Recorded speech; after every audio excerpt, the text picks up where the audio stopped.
अगर आपने भूटान के लिए पहले ही किसी टूर एजेंसी से अपनी ट्रिप बुक करा रखी है तो फिर तो कोई झंझट ही नहीं है। वो लोग आपकी सारी जरूरतों और सुविधाओं का ख्याल रखते हैं। दरअसल ये वीडियो और इसमें दी गई सारी जरूरी जानकारी उन लोगों के लिए है जो सस्ते बजट में ट्रैवल करना चाहते हैं। मैंने और मेरे दोस्त ने 7 दिन के लिए भूटान का प्लान बनाया। इसके लिए मैंने इंटरनेट पर बजट में घूमने के लिए जानकारी हासिल करनी चाहिए, लेकिन ऐसा कुछ मिला नहीं। हम फिर भी भूटान घूम कर आए और जो हमने सीखा और अनुभव किया उसने हमें एक सीख दी कि सस्ते में आप भूटान कैसे घूम सकते हैं। तो आइए आपको बताते हैं कि आखिर कम बजट में भूटान की मजेदार यात्रा कैसे की जाती है।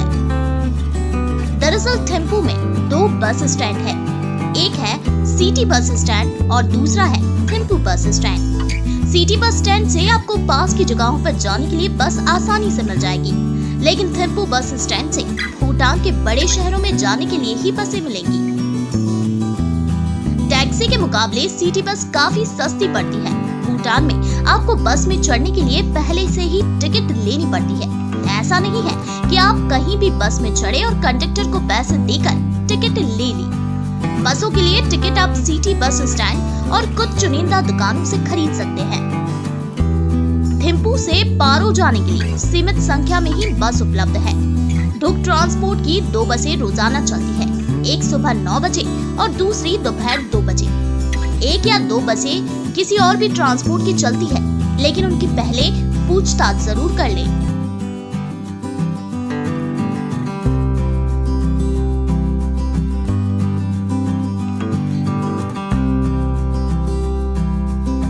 दावा ट्रांसपोर्ट की 2 बसें पारो से फवेन शॉलिंग जाती है, एक सुबह 9 बजे और दूसरी दोपहर में 2 बजे। मेट्रो ट्रांसपोर्ट की भी 3 बसें हैं जो सुबह 8:30, 9 और दोपहर 2 बजे निकलती है, लेकिन इनके बारे में कुछ कहा नहीं जा सकता है। इसलिए भारत पेट्रोलियम पंप के सामने बने इनके ऑफिस से आप पूछताछ कर सकते हैं। फवेन शॉलिंग से थिम्पू पहुंचने के लिए 5 घंटे लगते हैं। सड़क के रास्ते आपको सुंदर नजारा देखने को मिलेगा। यात्रा करने 1 या 2 दिन पहले से ही टिकट बुक करा लें। उसी दिन टिकट बुक कराने का जोखिम कतई ना उठाए। पारो से टाइगर स्नेक जाने के लिए कोई भी कैब ड्राइवर एक व्यक्ति के 300 से लेकर 500 रुपए तक लेगा। अगर आप कुछ पैसे बचाना चाहते हैं तो आपको थोड़ा पैदल चलने में कोई परेशानी नहीं है। आप ड्राइवर को बोलिए कि वो आपको टाइगर स्नैक्स जंक्शन पे उतार दे। इसके लिए शेयरिंग कैब में आपको 50 रुपए देने होंगे। यहाँ से ट्रैक के शुरुआती पॉइंट तक पहुँचने के लिए तकरीबन 1 से 1.5 घंटे का समय लगेगा। ये शानदार सड़क है और यहाँ आप कुछ अच्छी फोटोज भी क्लिक कर सकते हैं। यकीन मानिए आपका पैदल चलना बेकार नहीं जाएगा। अपना परमिट हमेशा अपने साथ रखें, क्योंकि चेक पोस्ट पर इसकी जरूरत पड़ती रहती है। मैंने अपना परमिट अपने बैग में रख दिया था, जिसे कैब की छत पे से उतारने में थोड़ा वक्त लग गया। ये ड्राइवर अपने टाइम के पक्के होते हैं, इसलिए वो मुझसे थोड़ा गुस्सा भी हो गए थे। चलिए अब बात कर लेते हैं भूटान में खाने पीने की।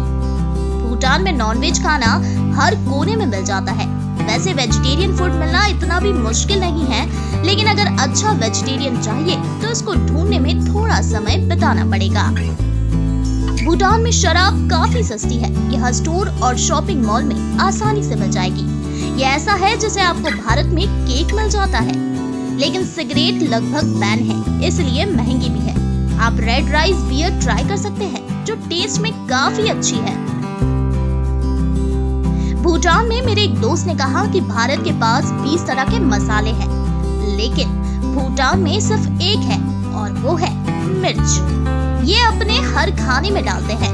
मैंने सिर्फ मिर्च से बना हुआ खाना भी देखा है। ये भारत में मिर्च से बने हुए खाने से ज्यादा गर्म और तीखा होता है। हाँ, भूटान में ठहरना आपको थोड़ा महंगा पड़ सकता है, लेकिन अगर आप चाहें तो अपने बजट का होटल ढूंढ सकते हैं। आपको सड़क पर उतरना होगा और हर कोने को सर्च करना होगा। जयगांव में जाकर हनुमान मंदिर धर्मशाला के बारे में पता करें। मैंने सुना है कि 10 रुपए की कम कीमत में भी एक रात के लिए कमरा दे देते हैं, लेकिन यहाँ अक्सर पहले से ही बुकिंग होती है। क्योंकि ये शादी के लिए अपनी बिल्डिंग किराए पर देते हैं। आप जयगांव में ही साहू सेवा ट्रस्ट जा सकते हैं। यहाँ के रूम्स और टॉयलेट साफ सुथरे होते हैं, इसलिए एक रात का किराया 2 लोगों के लिए 300 रुपए तक पड़ेगा। थिम्पू में मैं अपने एक दोस्त के साथ रुका था, इसीलिए थिम्पू में मुझे होटल्स की कोई जानकारी नहीं है। पारो में होटल टेंडिन में आप जा सकते हैं। वो एक रात रुकने के लिए 700 रुपए तक लेते हैं, जिसमें आपको डबल बेड और टीवी मिलता है, जो उस जगह पर बाकी होटलों के मुकाबले सस्ता भी है। इनके यहाँ इंडियन फूड का रेस्टोरेंट भी है। आप शेफ्स होटल भी जा सकते हैं, जो कि होटल टेंडिन के पीछे है। दोस्तों, भूटान से पहले कुछ जरूरी बातें जान लीजिए। परमिट लेने के लिए आपको इन चीजों का ध्यान रखना होगा। आपकी हाल की पासपोर्ट साइज फोटो, वैध पासपोर्ट और वीजा, ये भारतीय, बांग्लादेशी और मालदीव वालों को छोड़कर बाकी सबके लिए जरूरी है। या voter ID card, hotel confirmation की कॉपी, ट्रैवल आइटिनरी, ये डॉक्यूमेंट्स की लिस्ट इमिग्रेशन ऑफिस के नोटिस बोर्ड पर मिल जाएगी। आइटिनरी के लिए एक कोरे कागज पर तारीख, सोच और जिन जगहों पर घूमना है और आप रहने वाले हैं, ये सब लिखें। एक सेट बना ले जिसमें परमिट एप्लीकेशन, डॉक्यूमेंट्स की कॉपी और फोटो हो। हाँ, अगर आप स्टूडेंट्स हैं तो अपना स्टूडेंट आईडी कार्ड ले जाना कतई ना भूलें। इमिग्रेशन ऑफिस में आपसे ये दिखाने के लिए कहा जा सकता है। इस कार्ड के कई फायदे भी आपको मिलेंगे। भूटान में कई जगहों पर एंट्री पर आपको 50% की छूट मिलेगी।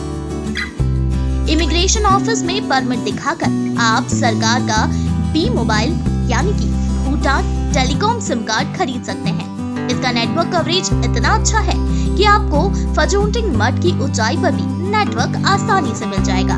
इस सिम कार्ड से इंटरनेट यूज करने के लिए आपको अपने एपीएन में कुछ बदलाव जरूर करने होंगे। तो दोस्तों, हमारे द्वारा दी गई जानकारी कैसी लगी, हमें कमेंट बॉक्स में लिखकर जरूर बताएं और भारत भ्रमण के लिए तैयार रहें। अगले वीडियो में फिर होगी आपसे मुलाकात। तब तक के लिए हैप्पी जर्नी।